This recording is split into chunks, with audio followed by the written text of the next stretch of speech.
So got a bunch of projects on the go this morning, repairs and just fixing little things up.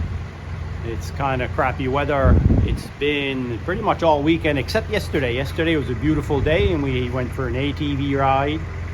So that was a fun day yesterday. So we got, I've got my logging cart here in front of the garage. I have to remove one of the wheels. I have a leaky tire, and if any one of you knows, having equipment and a leaky tire, every time you go to use it, you gotta blow up the tire. And that logging cart, if I go back in the woods, I unhook it from the tractor, do my logging. Sometimes that logging cart stays back there for a week and then tire goes down. I have to bring a compressor back there. It's kind of a hassle. So we're gonna remove that wheel this morning, and I'm gonna pop a bead off and see if I can't patch that tube, because all my forestry tires are tubed up. So we'll see if we can't tube that up. So that's project number one this morning. Another little project I got on the go. Check this little thing out. Corded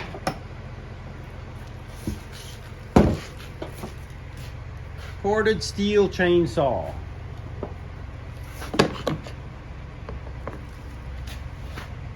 It's an MS220. Got a 16-inch bar.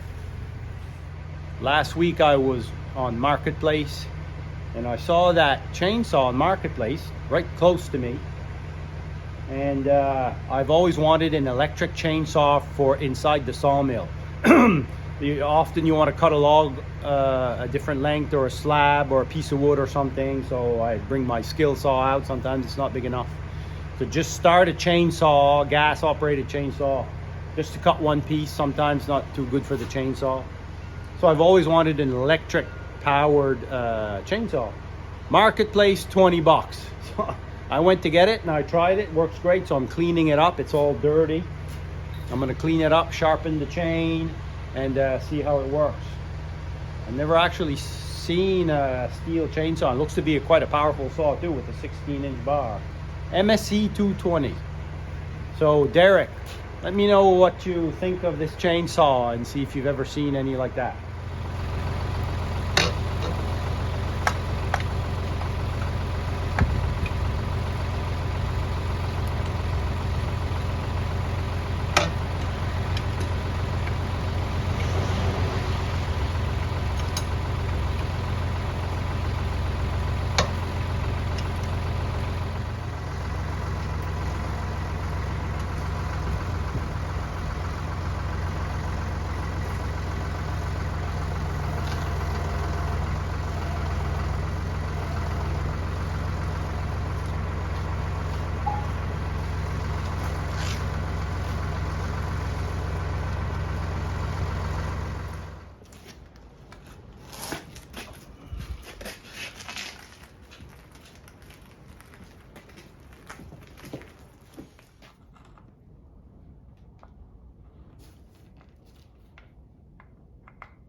Well, that was easy.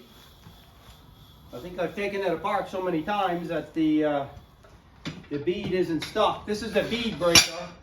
This kind of work will separate the men from the boys. But anyway, I've just got to, I broke down that bead with my feet, popped the lip over and removed the tube, and I should be, see if I can find a leak in there. Some people use soap. I think that's okay maybe for smaller wheels. Chime in on what you think. Anyway, lately I've been using spray lube.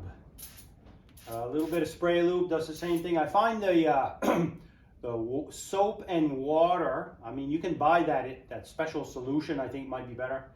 it dries up after a while and it's not as slippery. So I just put a small shot of spray lubricant, which is going to be my highlight mention of the video. I said last video I was going to highlight a product, procedure, an app, piece of equipment, whatever, on every video I make. And this video is going to be about the spray lube that I think is the best spray lube out there.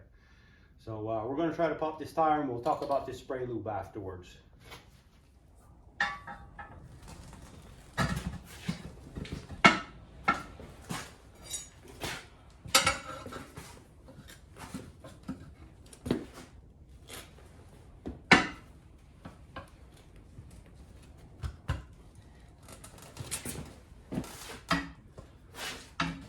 Really wish I had a machine to change tires. I'm gonna get a manual one someday. I think it'd be a nice thing to have. Have to be really careful not to pinch the tube either.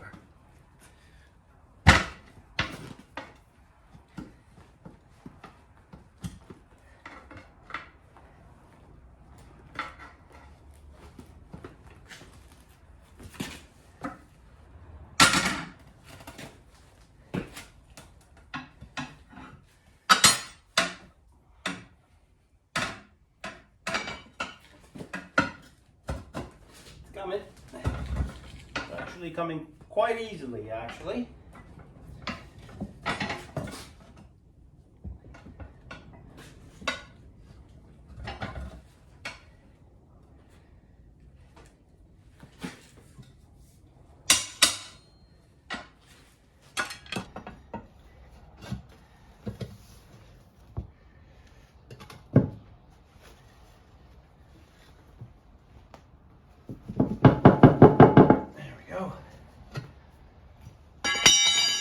Now I'm going to put some blocking underneath the tire so it lifts the tire up, squishes the rim down so I can get at the tube.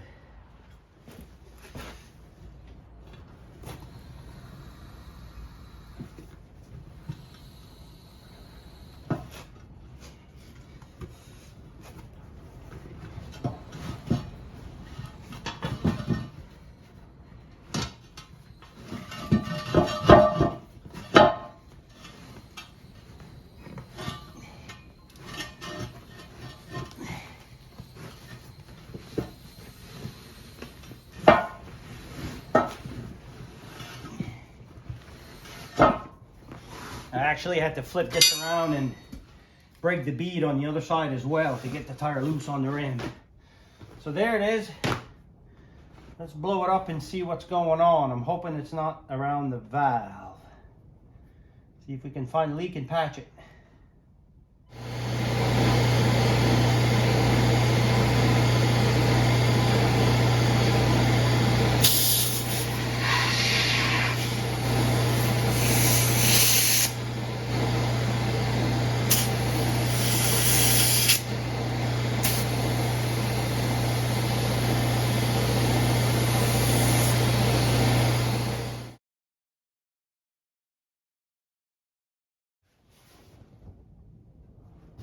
Can be quite a challenge to find a leak in a tube. I've put quite a bit of air in it.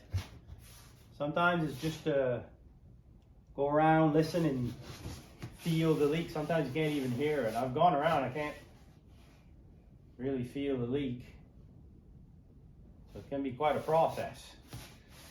I'm gonna get some soapy water and go all around it. If not, I'll just replace it. And it's a slow leak. So really hard to, can be challenging to find the leak. So I put a soapy solution all over there on the tube. I blew it up some more to try to get a lot of pressure in it. And it's a slow leak. So finding a slow leak in a tire tube is something else. If it's a decent leak, usually you can find it by, you'll hear it, or you pass your hand over it. Anyway, I can't find the leak. So I went to my local shop garage and they had a 16-inch tube. I'm just gonna put a new tube in it. Then I know. I don't want to put it back together without a new tube. I don't want it to leak. So we got a new tube. We're gonna put that in there and hopefully that fixes the leak.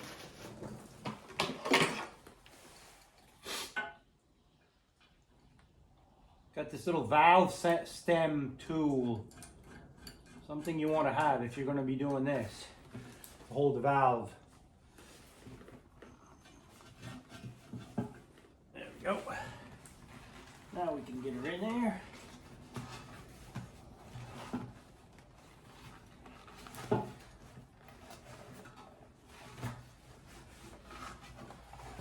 And try to get it in as evenly as possible.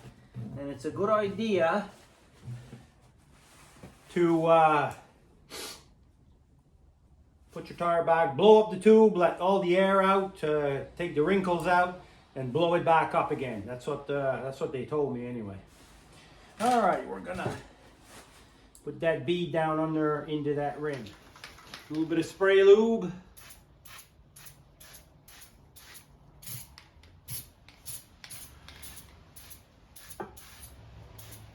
Now, if you were doing this with bicycle tires or car tires, probably not a big deal.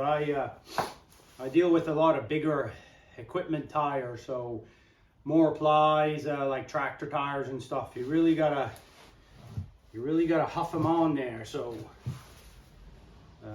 lubrication is important.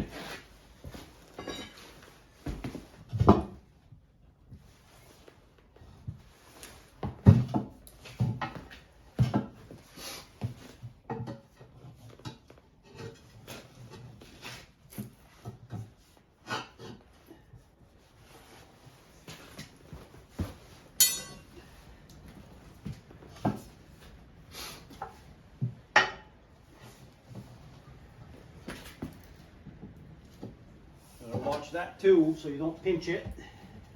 That should slip on there fairly easy.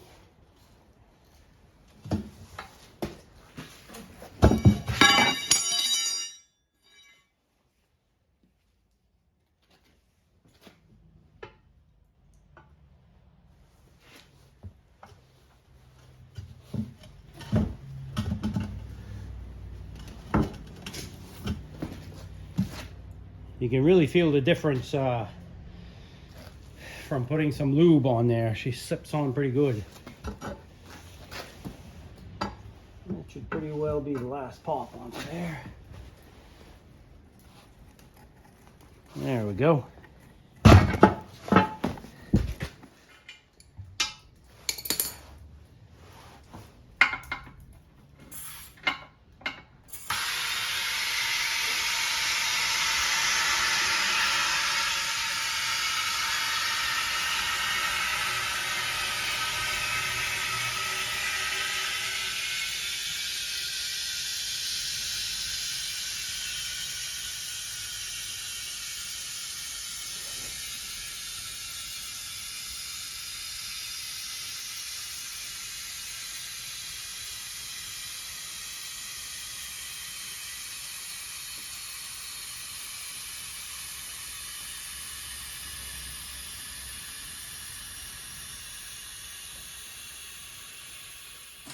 So I've inflated it. Both beads have come together. I'm gonna remove the valve, remove the air, and then repressurize it. Just like I said, just to make sure all the folds are out of the tube, apparently.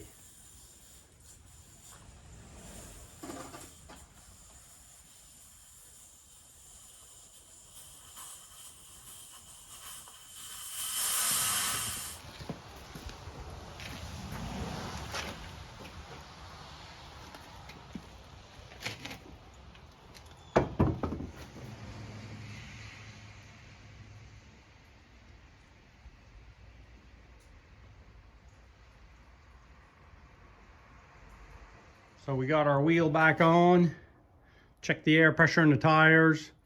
I'm heading back in the woods to get some logs, and while I'm in there, I'm going to unload all this slab stuff. There's a big pile of it back there.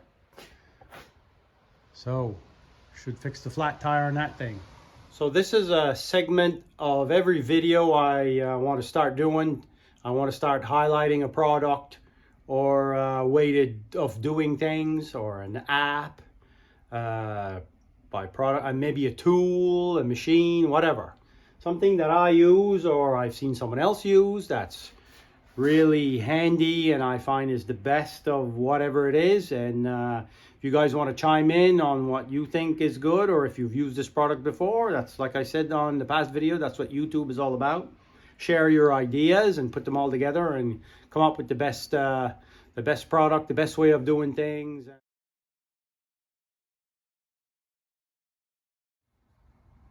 So today's feature is my favorite spray lubricant, and it's called Honey Goo. And it's called Honey Goo, and it's made by Kleen Flo. So for the longest time, if I needed a spray lubricant, there's all kinds of spray lubricants. You know, WD-40, they make every spray lubricant you can imagine. Silicone spray lubricant. The biggest one everybody seems to use, and I always used years ago, was fluid film. And fluid film, you know, they undercoat cars with fluid film, and some people use fluid film for everything. I used to use it for everything as well. But I found that it broke down, dried up, and it washed away some. Still a good product. But then we started using this Honey Goo. And to me, this is the best stuff, the best spray lubricant you can buy and use. If you have a better spray lubricant, go ahead. But we've been using this for years. My uncle's a master mechanic, and he believes in it. And I'll just show you an example of how much of a good lubricant it is. So Honey Goo. So on the back of my hot water boiler, you see those two holes? There's supposed to be a coil in there for my domestic hot water, but it's not in my furnace. It's in a tank inside the house because I run my hot water in the house. So I have a plate of steel here with bolt holes, and there's a rubber gasket. Now, it's a common thing that these furnaces will leak a little bit of water behind there and drip down, and the tank in the furnace will get rusty. So I take this Kleen Flo Honey Goo and I spray it. It's heat resistant, and I spray the whole back of my furnace. So I told this to a couple of people. I said, I spray the back of my furnace because they had boilers too, and they had a similar problem. I said, I spray my lubricant on the back of my furnace, and they said, there's no way, because that furnace gets really hot. It'll evaporate or just drip off the furnace. And I said, no, it works. It lubricates the back of the furnace and prevents the furnace from rusting. And I did that, I want to guess 2 years ago, but you know the way time flies. It might even be longer than that. And check this out. So back behind here, this is my panel. I can run my finger along the steel here. That is spray lubricant. That's this stuff. It's still there. So Honey Goo spray lubricant. You can get it on Amazon. You can get it at your local auto parts store. Canadian Tire sells it. Check it out. Try it out. Tell me what you think. Like I said, people won't believe that I sprayed on the back of my wood furnace, and it's still there. And I think it's been 2 or 3 years I've sprayed the back of the furnace. It is the best spray lubricant that I've ever used. So yeah, that's that blurb for this segment of the video on stuff that I use. So thanks for tagging along. We got the tire repaired. Kind of a boring video to watch a tire being repaired, but if anyone out there has suggestions on how to find a leaking tire tube with a slow leak, let me know. Other than that, hope everybody's well. Thanks for watching, and we'll see you later.